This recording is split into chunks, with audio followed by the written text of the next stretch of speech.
Ano ang pwedeng ikaso sa taong hindi nagbabayad ng utang? Kung simpleng utang na hindi binabayaran, maaaring mag-file ng kaso sa Small Claims Court para sa koleksyon ng halagang inutang.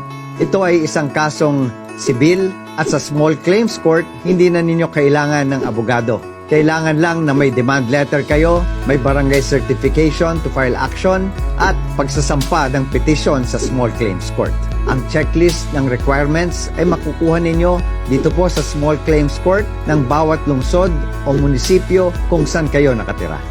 Kung may kasama namang panloloko na ginawa ng umutang o kaya ay nagbigay siya ng tsekeng tumalbog, maaari ninyong sampahan ng kasong kriminal na tulad ng estafa o paglabag sa bouncing checks law at ito ay isasampa ninyo sa piskal.